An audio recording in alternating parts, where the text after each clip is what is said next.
राष्ट्रवादी नवनिर्माण दल के राष्ट्रीय अध्यक्ष श्रीकांत त्यागी जी मौजूद हैं। पहले तो जोरदार ताली से इनका स्वागत करें इंडिया न्यूज़ के मंच पे।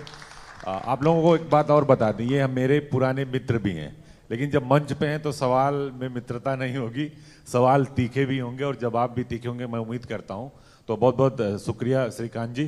पहला सवाल आपसे कि राजनीतिक सफ़र की आपने शुरुआत की, अपना दल बनाया, उस दल को कहाँ आप देखते हैं? क्योंकि आज की तारीख में दल में नैतिकता, शुचिता, पवित्रता बहुत मायने रखती है किसी भी दल को बनाना और फिर उसे चलाना। सबसे पहले इंडिया न्यूज़ के मंच आगरा का धन्यवाद। और जिस तरह आपने कहा कि दल बनाना और उसको चलाना, देखिए आज से पहले जब दल या पार्टी बनाए जाते थे तो एक विचारधारा होती थी, उस विचारधारा से लोगों को जोड़ा जाता था और वो विचारधारा कहीं ना कहीं वो राष्ट्रभक्ति की विचारधारा सर्वप्रथम होती थी। और आज जिस तरीके से जो आज नए युग की राजनीति है, उस नए युग की राजनीति में हमें नहीं लगता कि पिछले 20 सालों के अंदर जो दल आज उत्तर प्रदेश की नहीं पूरे देश की राजनीति में राजनीतिक भागीदारी की बात करते हैं, वो सभी दल कहीं ना कहीं जातीय आधारित दल हैं। और वो जातीय आधारित दल अपने आप को स्थापित करने में भी कामयाब होते नजर आ रहे हैं। उसी क्रम में आज बड़े पैमाने पर दलों के माध्यम से हमें लगता है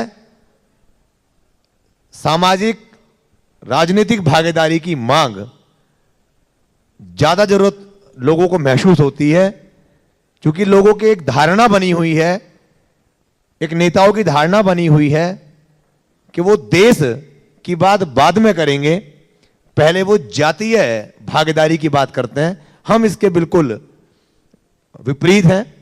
इसीलिए हमारी पार्टी का नाम राष्ट्रवादी नवनिर्माण दल है। हमारा मानना है कि राष्ट्र धर्म सर्वप्रथम के साथ साथ गरीब, कमजोर, असहाय व्यक्ति की उन्नति देश और प्रदेश में सहायक अगर होगी तो ये एक स्वस्थ लोकतंत्र, स्वस्थ भारत का निर्माण होगा।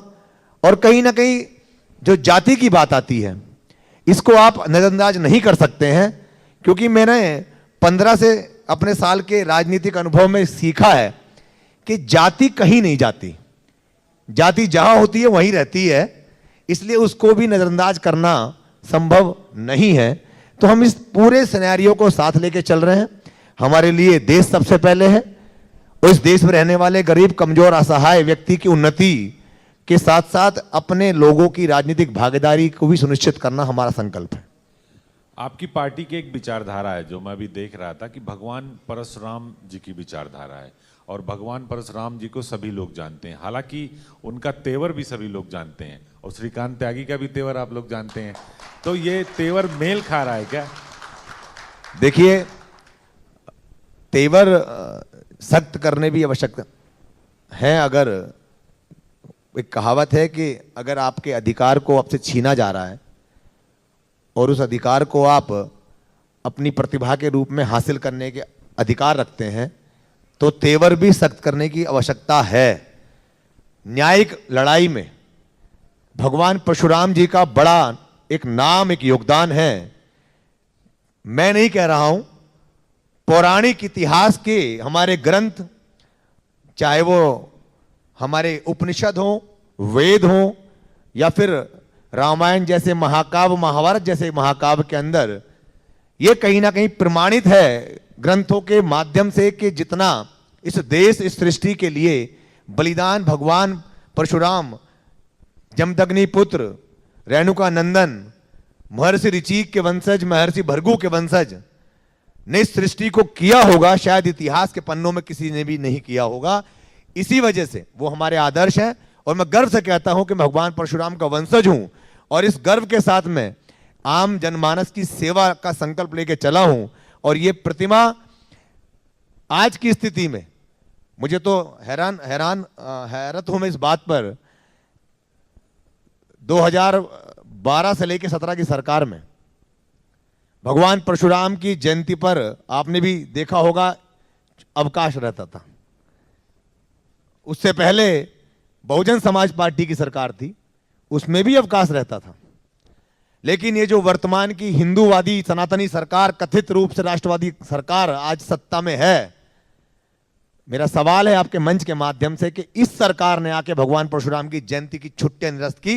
ये अपने आप में सवाल है कि कैसा सनातन, कैसा राष्ट्र धर्म और कैसा हिंदू विचारधारा जो आज भगवान परशुराम की जयंती पर भी अवकाश को समाप्त करने का काम कर रही है। यह बड़ा सवाल है, इसका जवाब जरूर लीजिएगा लखनऊ के किसी कार्यक्रम में। बिल्कुल सही बात आपने कही। छोटी छोटे त्योहारों पे, छोटी छोटी जयंती पर अवकाश सरकार ने कर दिया, और सबसे बड़ा राष्ट्रवादी दल अपने आप को बताते हैं।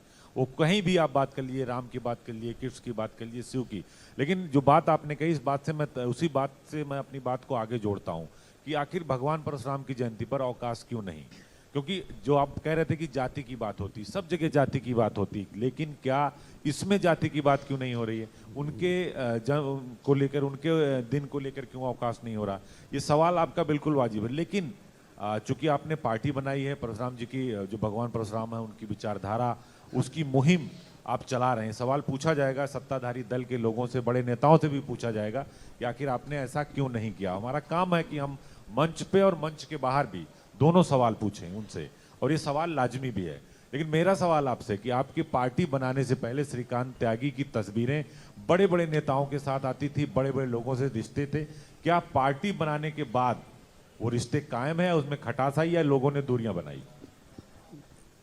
देखिए, हमारे जो रिश्ते जिन भी लोगों से हैं, या सत्ताधारी पार्टी के या पूर्व में जो सत्ता में रही उनके लोगों से, राजनीतिक रिश्तों का होना यह तय नहीं करता कि आप अपने लोगों की राजनीतिक भागीदारी की मांग नहीं करेंगे। अगर ऐसा कोई मेरा रिश्ता है तो मैं उससे स्वतः दूरी बना लूंगा, मैं उसको स्वतः खत्म कर दूंगा। अगर कोई रिश्ता ऐसा मेरा होगा जो मेरे लोगों की राजनीतिक भागीदारी, हिस्सेदारी या मेरी विचारधारा के आड़े आएगा, तो मैं स्वयं ही उस रिश्ते को तोड़ दूंगा, उस रिश्ते को अपने जीवन से निकाल के फेंक दूंगा, उसको त्याग कर दूंगा। और मेरा नाम भी श्रीकांत त्यागी है।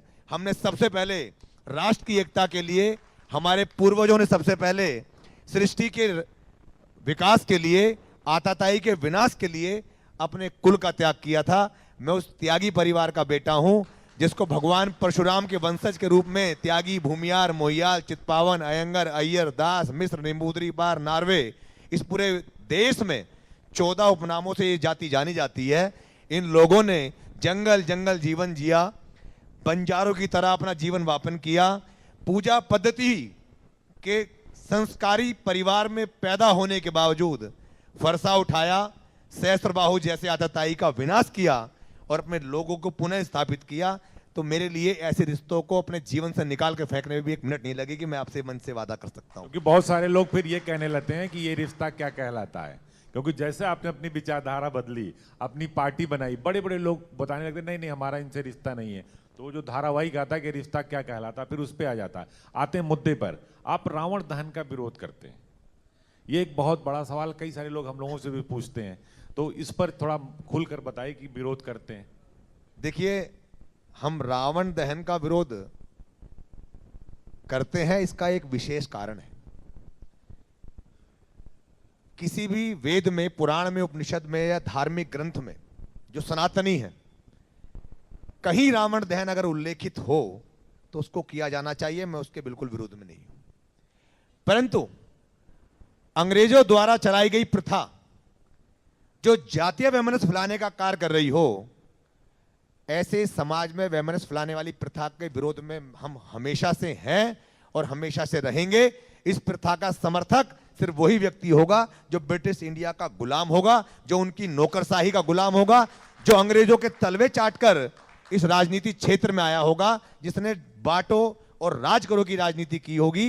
क्योंकि रावण दहन प्रथा किसी भी पौराणिक शास्त्रों में उल्लेखित नहीं है, और हमें ऐसा लगता है कि इस प्रथा को रचने वाले वो ब्रिटिश के अधिकारी, वो कहीं ना कहीं एक वैमनस्य समाज फैलाना चाहते हैं, क्योंकि भगवान राम द्वारा उनको मुक्ति दी गई थी और भगवान राम क्षत्रिय थे। भगवान राम के मुक्ति देने पर एक कर्मकांडी ब्राह्मण, जिसने शिव तांडव स्तोत्र को रचा, अभी कोई किसी का रुद्राभिषेक हो जाए तो उसमें तुरंत पढ़ा जाता जटा टवी गलत जला प्रभावता है तस्तले गले विलंब लंबिता भुजंग तुंग मालिकन, उसको पढ़ा जाता है। उसको पढ़ना बंद कर देना चाहिए। रावण का दहन करने वाले लोगों को क्यों रुद्राभिषेक करा रहे हैं? रावण संहिता को क्यों आप धार्मिक ग्रंथों में पढ़ने का काम कर रहे हैं? एक तरफ भगवान राम रावण को मुक्ति देते समय लक्ष्मण जी को यह आदेश दे रहे हैं कि जाइए इनके जाते समय इनसे ज्ञान अर्जित कर लीजिए, ये कर्मकांडी विख्यात ब्राह्मण पंडित हैं। एक तरफ जामवंत रावण के पिता महर्षि विश्वरा से मेघनाथ द्वारा लक्ष्मण पर इस्तेमाल किए गए नाश पास का उपाय पूछ कर आ रहे हैं, और वो उदारता देखिए, वो एक राजा के युद्ध में युद्ध लड़ने पर पिता होने के बावजूद भी वो उपाय बता रहे हैं।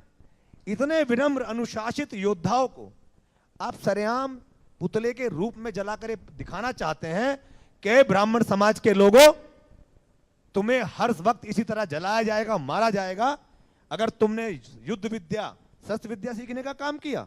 क्या मैं इसको ये समझ लूं? और अगर नारी उत्पीड़न का ही सवाल है, वो लोग तो ये कहते हैं कि रावण मतलब बुराई। अगर बुराई का ही सवाल है तो बुराई क्या है? एकमात्र बुराई कि अपनी बहन के प्रतिशोध में आवेश में आकर माता सीता का उन्होंने हरण किया। इस बुराई के कारण उनको मृत्यु प्रदान हुई, लेकिन भगवान श्री राम के हाथों से। एक तरफ महाभारत के अंदर दुशासन दुर्योधन उनके 100 भाई भरी महफिल में धृतराष्ट्र, गांधार, नरेश, शुकनी और तमाम तमाशगीन बने बैठे बड़े बड़े राजा अपनी ही कुलवधू को वस्त्रहीन करा दे रहे हैं। उनके पुतले फूंकिए। उनसे बड़ा कौन दुराचारी होगा भाई? उनके पुतले फूंकिए। हिम्मत नहीं है पुतला फूंकने की, हैसियत नहीं है पुतला फूंकने की। इसी वजह से न खाता ना बही, जो अंग्रेज देगे वही सही। तो इसलिए ब्राह्मणों पर अत्याचार करिए, क्योंकि ये इतिहास रहा है, कमजोर को मारने से ताकत बढ़ती है और ताकतवर से लड़ने से अपनी हैसियत का पता चल जाता है। इसीलिए हम त्यागी भूमिया ब्राह्मण समाज को हक दिलाने की बात करते हैं। हम रावण के पुतले का दहन करते हैं, लेकिन हम कहते हैं कि अगर बुराई का पुतला फूंकना है तो दुशासन दुर्योधन उसके 100 भाइयों का पुतला फूंकिए, मैं आपका सहयोग में खड़ा रहूंगा। बिल्कुल सही बात आपने कही। और इसीलिए देखिए, जो बात जाति जाति की हो रही है, इसीलिए जाति जाति शोर मचा रही, सदन से लेकर सड़क तक, और इसी पर पूरी सियासत आके उत्तर प्रदेश की टिक गई है।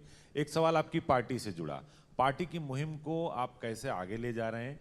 और जो जानकारी मुझे, जब पार्टी बनाई तो आपने जिला अध्यक्षों को बहुत महंगी महंगी गाड़ियां दी और कहा कि ये जो झंडा है ये झंडा नहीं बल्कि डंडा है।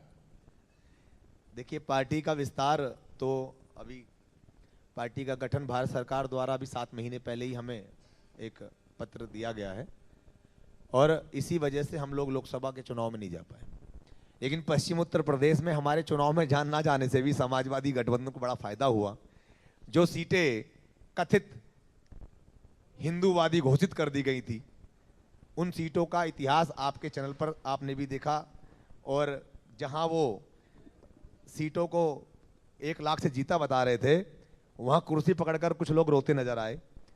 जिन सीटों पर उपचुनाव में प्रदेश में 2022 का उपचुनाव हुआ था, 3 सीटों पर, तो हमारे लोगों ने खतौली में भी बड़े बड़े हिंदूवादी नेता वहां आए, भाषण दिए, और अपनी भाषा में वो अधिकारियों को जूते से ही पिटवा रहे थे। लेकिन आपने पसीने ला दिए थे खतौली में। और खतौली में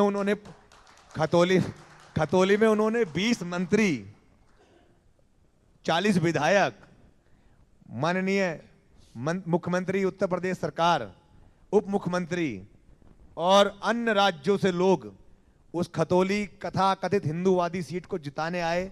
मैंने 1 महीने पहले कहा था कि इस सीट पर प्रचार करने की आवश्यकता नहीं है गठबंधन के साथियों को, क्योंकि हम चुनाव में नहीं हैं। हम भाजपा का विरोध करके अपनी ताकत दिखाने का काम करेंगे। आप TV9 भारतवर्ष पे मेरे चैनल का इंटरव्यू देखिएगा। हम ट्रैक्टर रैली कर रहे थे, हमने कहा कि 8 तारीख को जब रिजल्ट आएगा तो 25,000 के वोटों से बीजेपी को चुनाव हराने का काम ये त्यागी भूमिहार समाज के लोग करेंगे। 22,800 वोटों से उसको चुनाव हराने का काम किया, अपने लोगों के लोहा मनवाने का काम किया, और 2024 में जहां पश्चिम के अंदर एक लहर चलती थी कि हिंदुत्व की लहर पश्चिम से पूर्वांचल तक बहेगी, उस लहर को भी हमने हवाओं के झोंके में बदलने का काम किया। अब 27 की बारी है, दल हमारा रजिस्टर्ड है और हमारे लोगों ने कमर कसी हुई है। पश्चिमी उत्तर प्रदेश के अंदर 65 लाख की आबादी वाला त्यागी भूमियार समाज, पूर्वांचल के अंदर 55 लाख की आबादी वाला भूमियार त्यागी समाज, और इसके साथ में चूंकि हम ब्राह्मण कुल से हैं तो ब्राह्मणों का तो अपार स्नेह और आशीर्वाद मेरे ऊपर बना ही रहता है। उनकी कुल आबादी लगाकर हम लोग 14.5% उत्तर प्रदेश के अंदर स्थापित हैं।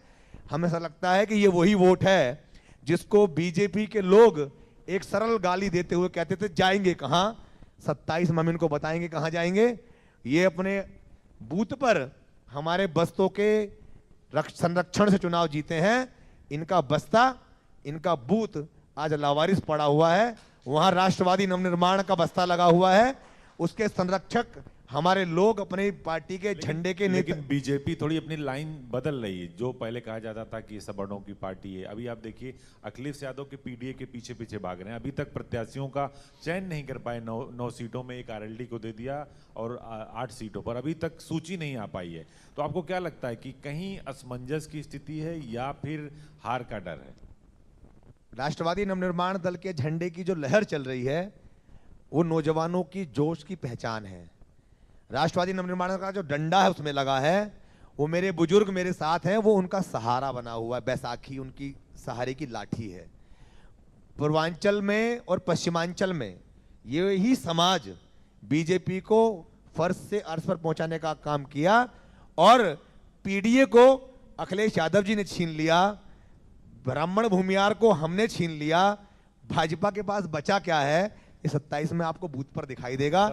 इसी असमंजस में इनके प्रत्याशी डिक्लेयर नहीं हो रहे हैं क्योंकि जाट समाज की भागीदारी जैन चौधरी के झंडे के साथ हासिल की जा रही है, पटेल समाज की भागीदारी अनुप्रिया पटेल जी के माध्यम से ली जा रही है, राजभर समाज की जो भागीदारी सोहेलदेव समाजवादी पार्टी के माध्यम से दी जा रही है, निषाद समाज की भागीदारी अपना दल संजय निषाद जी के माध्यम से दी जा रही है।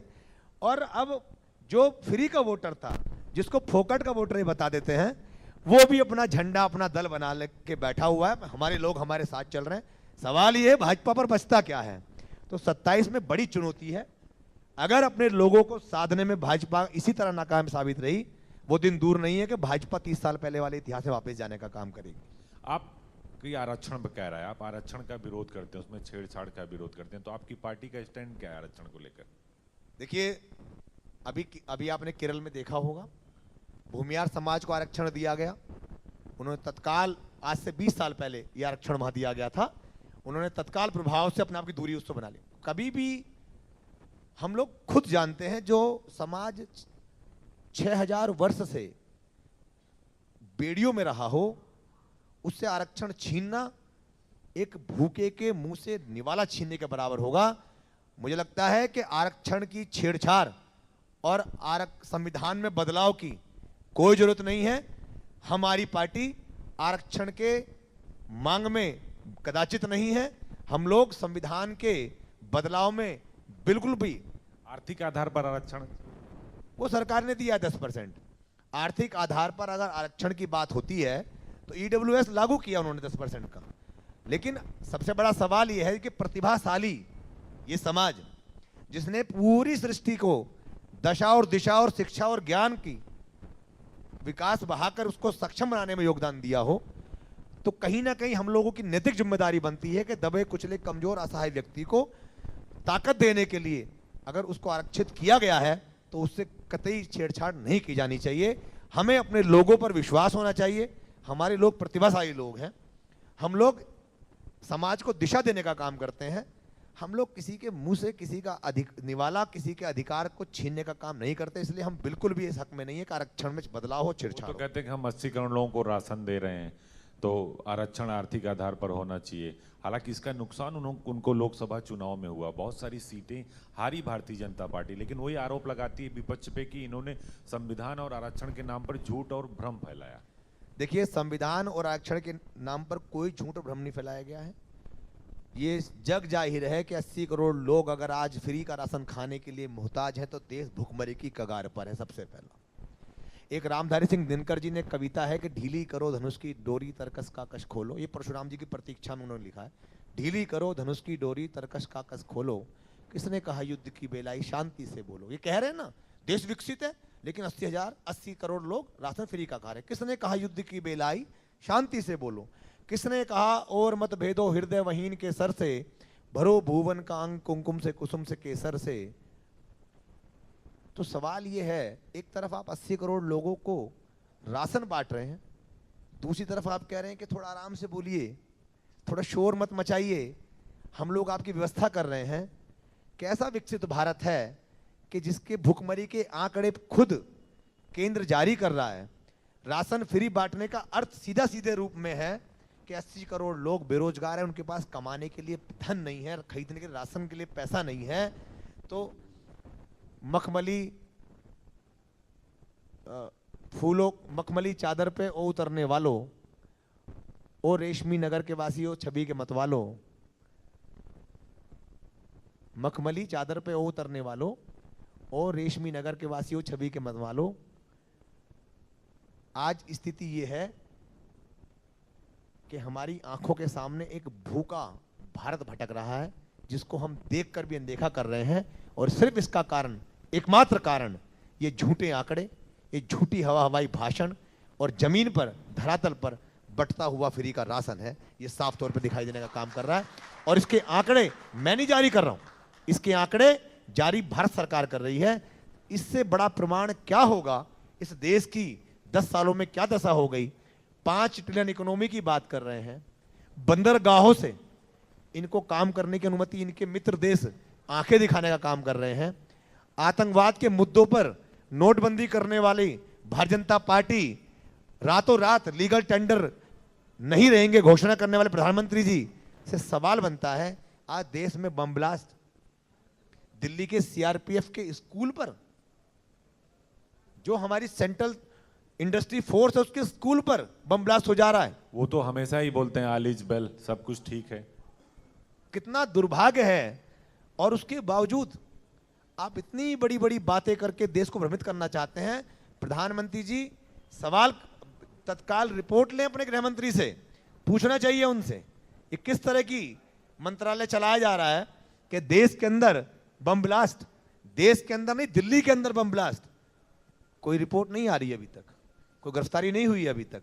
हालांकि इस आंतरिक मुद्दे पर और देश की बाहरी राजनीति पर मैं देश के साथ खड़ा हूं, परंतु सवाल यह बनता है हमारे एक दल होने के नाते, एक नागरिक होने के नाते, कि देश में हिंदूवादी सरकार, देश में एक चाणक्य गृह मंत्री जो स्पष्ट रूप से शरिया पे बोलते हैं, इस्लाम पे बोलते हैं, आज उनके गृह मंत्रालय के नाक के नीचे दिल्ली में ब्लास्ट हो जा रहा है। मुंबई जैसे शहर में एक आपराधिक भय बना हुआ है। उत्तर प्रदेश में एक माहौल है कि 10-10, 20-20 गनर दाऊद के सहयोगी के लोगों पर साथ चलने का काम कर रहे हैं। एक बड़ा सवाल है कि देश किस दिशा में जा रहा है। खुलकर नाम बताइए। वो नाम मैं भी जानता हूं कि दाऊद के सहयोगी और 20 गनर है। नहीं, ब्रजेश सिंह है बनारस से, क्या उसमें डर लग रहा है हमें किसी से? ताली बजाई इस बात पे, कोई नाम लेता नहीं है। हमें किसी का डर नहीं है। हमने मैं भी बोलता हूं कोई बाहुबली है, माफिया, मैं भी नहीं, बोलता हम कोई डर नहीं है, हम किसी को बाहुबली नहीं मानते। सबसे बड़े बाहुबली जनता का नेता है। बाहुबल का मतलब होता है, बाहुबल का मतलब आज हनुमान जी गदा लेके नहीं चलेंगे, जिसके साथ ज्यादा बाहें हैं और उनमें बल है वही बाहुबली है। पुलिस संरक्षण में चलने वाला बाहुबली डरपोक कहलाया जाता है, वो बाहुबली नहीं है, वो चिंतित है।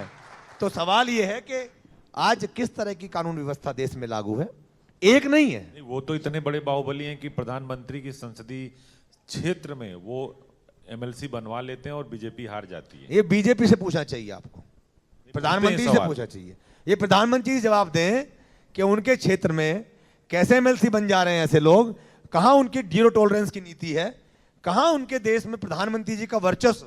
हमें लगता है कि 1.5 लाख वोटों का भी आंकड़ा ब्रजेश सिंह के माध्यम से बढ़ा, कहीं ऐसा तो नहीं, ये भी सवाल जाके करिएगा आप। बिल्कुल, अगर सपोर्ट लेता आदमी किसी की सपोर्ट करता है तो गिव एंड टेक है, इसमें कोई दो राय नहीं। अगर आदमी किसी की मदद करता, सत्ता मदद करती तो बदले में आपसे लेती है, इसमें कोई दो राय नहीं है। एक सवाल आपसे, 2027 का इलेक्शन आएगा, अभी तुम्हारे लिए बाई इलेक्शन है, लिटमस टेस्ट है, अभी तक बीजेपी ने अपने कैंडिडेट नहीं दिए हैं। श्रीकांत त्यागी की जो राष्ट्रवादी नवनिर्माण दल है वो अपने को कहां देखता है और कितनी सीटों पर चुनाव लड़ता है? क्योंकि बीजेपी कहती है कि सवर्ण वोट तो हमारे हैं, जैसे अखिलेश यादव कहते हैं कि पीडीए हमारा है, एमवाई मुस्लिम यादव हमारा है, जाति का ही खेल उत्तर प्रदेश में चल रहा है। तो श्रीकांत त्यागी का बतौर राष्ट्रीय अध्यक्ष राष्ट्रवादी जो नवनिर्माण दल है कहां पर खड़े हैं और कितनी तैयारी और किन सीटों पर लड़ेंगे और किस तरह से लड़ेंगे, स्ट्रेटजी क्या है? देखिए, स्ट्रैटेजी तो हमारे कैडर वोट के आधार पर ही है। 19 जनपदों में पश्चिम में हमारे संगठन का विस्तार हो गया है। आने वाले चुनाव से पहले एक पश्चिम उत्तर प्रदेश में बड़ा सम्मेलन के माध्यम से हम लोग संदेश देने का काम करेंगे। और मैं आपके मंच के माध्यम से कह देता हूं, ये लड़ाई देश के राष्ट्र धर्म के प्रेम की, उससे कोई समझौता नहीं होगा। गरीब कमजोर असहाय का हक मारने वाले से कोई समझौता नहीं होगा, और हमारी राजनीतिक भागीदारी छीनने वालों से भी कोई समझौता नहीं होगा। तो जो इन तीनों पैमाने पर खड़ा उतरेगा, वो चाहे कोई भी हो। अगर बदलाव वाल्मीकि, महर्षि वाल्मीकि जो थे वो पहले रत्नाकर थे, लोगों को लूटते थे, वो बाद में उनको बौद्धिक ज्ञान इतना हुआ कि उन्होंने महाकाव्य लिख दी, रामायण। तो सवाल ये है कि आज की परिस्थितियों पर अगर कोई सुधार कर भविष्य की योजनाओं को बनाना चाहता है, और हमें कहीं ना कहीं इस सुरक्षा के भाव में हमारे लोगों की भागीदारी और हमारी विचारधारा से समझौता ना करके अगर वो तैयारी के साथ हमसे जुड़ेगा, स्वाभाविक है कि हम लोगों के सहयोग में जाएंगे। लेकिन उससे पहले हम अपने कार्यकर्ताओं को कह चुके हैं, अपनी कमर कस लीजिए। और हमारे जिला अध्यक्षों को जो आपने वाहन की बात की, इसलिए दी गए कि आपके वाहन अपने घर में खड़े कर दीजिए। वो आपके बच्चों के लिए हैं, वो आपके बेटों के लिए हैं, वो आपके सुख दुख के लिए हैं। पार्टी के कार्य में किसी तरह की कोई बाधा ना है, इसलिए पार्टी आपको जिम्मेदारी के साथ जिला अध्यक्ष बना रही है। और आपका नियम है कि रात में 2 बजे भी अगर पार्टी कार्यकर्ता या आपके कैडर बोर्ड को कोई समस्या है तो आपकी नैतिक जिम्मेदारी कि आप उसके यहाँ जाएंगे। लेकिन जो पार्टी सामने है वो तो बिल्कुल उसकी स्ट्रेटजी क्लियर है कि मुझे चाहो ना चाहो कोई बात नहीं, किसी और को चाहोगे तो मुश्किल होगी, ये भी एक समस्या है। देखिए, तेजस्वी सम्मान खोजते नहीं गोत्र बतला के, पाते हैं जग में प्रशस्ति अपना कर्तव्य दिखला के। और हीन मूल की ओर देख चक गलत कहे या ठीक, वीर खींच कर ही रहते हैं इतिहासों में लीक। वो क्या चाहती है उससे मैं कोई संबंध नहीं। उनके चाहने से सहस्त्रबाहु भी चाहता था कि सारे ब्राह्मणों का और सारे ग्वालाओं का नर्मदा से लेकर सिंध तक मैं वध कर दूं और एक तरफा मेरा राज हो जाए और कामधेनु गाय को छीन के ले जाऊं मैं जमदग्नि जी से। चाहता तो वो भी था, लेकिन 100 पुत्रों की हत्या भी हुई, 1000 बाहें भी कटी, नर्मदा में बसा हुआ उसका साम्राज्य भी निस्तेनाबूत हुआ। और दुर्भाग्य देखिए, उस कुकर्मी की वजह से हे या गोत्र एक क्षत्रिय समाज में होता था, वो जमीदोष हो गया। ये उसी के कारण हुआ। इसलिए एकत्यो में द्वितीयो नास्ति तृतीयो भूते न भविष्यति की विचारधारा जिसके दिमाग में होगी, जो मैंने आपसे सुनी अभी, उसका अंत, उसका विनाश कोई रोक नहीं सकता। तो ये माना जाए कि परशुराम जी की विचारधारा है, भगवान परशुराम जी की, तो श्रीकांत त्यागी जी का त्याग और ये तेवर ऐसे ही बरकरार रहेगा 27 में? बिल्कुल ऐसे ही बरकरार रहेगा। और इस तेवर से, इस त्याग से कोई समझौता नहीं हो सकता, क्योंकि ये तेवर और ये त्याग मैंने अपने लोगों के लिए किया है। व्यक्तिगत रूप से आप मुझे जानते हैं, मुझे अपने लिए इसको करने की कोई आवश्यकता नहीं पड़ती थी। मेरे लोगों की भागीदारी तय हो, मेरे पार्टी से जुड़े हुए कार्यकर्ताओं की भागीदारी तय हो, हमारी विचारधारा की भागीदारी तय हो, यही इसी संकल्प के साथ हम लोग किसी भी समझौते को नहीं करेंगे। इस संकल्प पे अड़िग रहेंगे। अकेले लड़ेंगे? अभी तो हम अकेले लड़ेंगे, तैयारी अकेले करेंगे। स्वाभाविक है कि अगर हमारी विचारधारा से कोई समझौता न करना पड़े और हमारे सहयोग में भी कोई हाथ बढ़ाने का काम करेगा, तो उसके लिए हम लोग साथ बैठ के बात करेंगे। अपनी पार्टी को लेकर जनता के बीच हमारे इंडिया न्यूज के मंच के माध्यम से कुछ कहना चाहते हैं आप? हम ये आपके चैनल के माध्यम से कहना चाहते हैं अपने लोगों से, अपनी पार्टी के कार्यकर्ताओं से और आम जनमानस से। देखिए, देश में खासकर जो हमारे लोग हैं, जिनको मैं देख रहा हूं आज पूरे पश्चिम से पूर्वांचल तक और बिहार तक हिंदू बनाने का काम किया जा रहा है। अभी बिहार के अंदर गिरिराज सिंह जी को भेजा गया हिंदू यात्रा में, ठीक है, भाजपा के नेता, मेरा उन पर बोलने का कोई मतलब नहीं, लेकिन चूंकि भूमियार समाज से है तो मैं इसलिए उन पर एक बात कहना चाहता हूँ। पश्चिमी उत्तर प्रदेश में अभी हमारा एक छोटा भाई अखिल त्यागी ने एक टिप्पणी प्रभाव में आके कर दी मुस्लिम समाज के ऊपर। मैं अपने सभी लोगों से कहना चाहता हूं कि आप पहले हिंदू हो, बाद में त्यागी हो। आप त्यागी से हिंदू बनने की चेष्टा मत करो। आप जन्मजात हिंदू हो, जन्मजात सनातनी हो, आप त्यागी उसके बाद हो। और अगर आपने दोबारा प्रमाणित करने की कोशिश की कि आप हिंदू पहले हो त्यागी बाद में हो, तो ये कहीं ना कहीं आपके वंश से, आपके परिवार से छेड़छाड़ होगी। और ये मैं आपको वादा करता हूं कि जब आप फंसोगे, जब आपके ऊपर संकट आएगा, तब आप हिंदू नहीं बचोगे भाजपा के लिए, आप सिर्फ त्यागी भूमिहार ब्राह्मण बचोगे। वो भाजपा अपने आप को दूर आपसे कर लेगी। ये नीति बीजेपी की मैं वर्षों से देखते आ रहा हूं। 6 साल का कार्यकाल मैंने भी भाजपा में बिताया है। मुझे पता है कि भाजपा में हिंदू से जाति में परिवर्तन किस समय आ जाता है। आज हमारे परिवार का एक बेटा जेल गया मुजफ्फरनगर से, मुझे कष्ट है। वो जेल गया तो संपत्ति देने के लिए उसके बीच में वहां के पूर्व सांसद पहुंचे। मेरा सवाल है कि आप उसके घर पहुंचने से पहले उसको जेल छुड़ा के क्यों नहीं लेके आए? सरकार आपकी है, आपका नेता बयान देता है बिहार में कि अगर भारत में रहना होगा तो हिंदू रहना हो, हिंदू बन के रहना होगा। किस तरह का बयान है? किस तरह हिंदू बनाना चाहते हैं आप लोगों को? आप ये दिखाना चाहते हैं कि जो बीजेपी के अंदर लोग वही हिंदू हैं? ये मेरे गले में रुद्राक्ष की माला है, हाथ में ओम बना हुआ है, और किसी भाजपाई के हाथ पे बजरंग बली ना बने होंगे, मेरे बजरंग बली भी मेरे हाथ पे बने हुए हैं। किस तरह के हिंदू बनाना चाहते हैं आप? हम हिंदू हैं, सनातनी हिंदू हैं, पौराणिक हिंदू हैं, और वो हिंदू हैं कि जो भाजपा के हिंदू नहीं हो सकते। क्योंकि हमारा इतिहास धार्मिक ग्रंथों में, हमारा इतिहास धार्मिक महाकाव्यों में उल्लेखित है।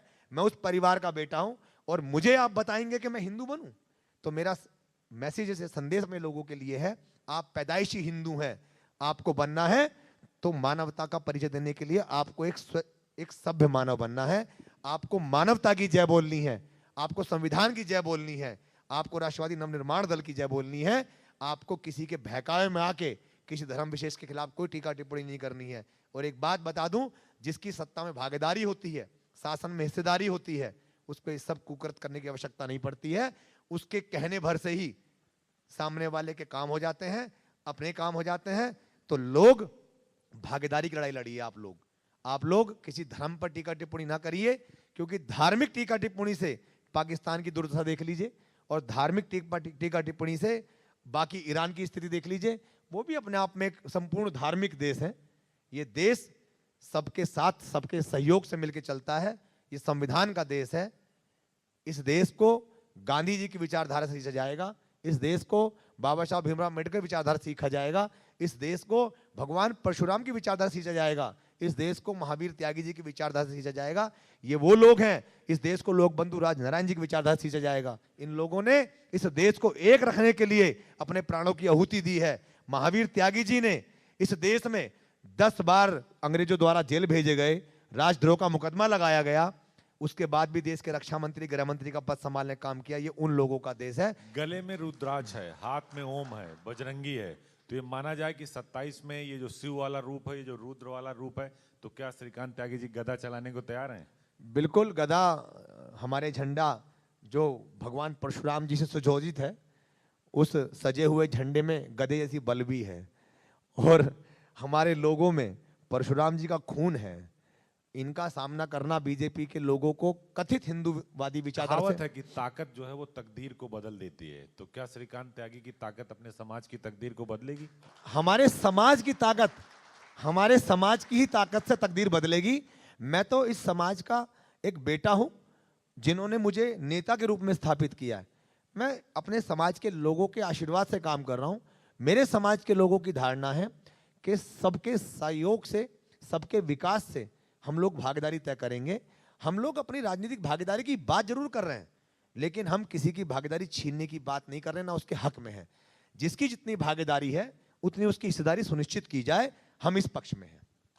बहुत बहुत शुक्रिया। इंडिया न्यूज के मंच पे श्रीकांत त्यागी जी जो राष्ट्रीय अध्यक्ष हैं राष्ट्रवादी नवनिर्माण दल के, उन्होंने हमसे बात की, अपना समय दिया, इसके लिए आपको बहुत बहुत शुक्रिया। और हमारी ये शुभकामना आपका दल इसी ताकत, इसी तेवर और परशुराम जी की जो विचारधारा है उस पर आगे बढ़े। बहुत बहुत शुक्रिया सर। धन्यवाद, बहुत बहुत।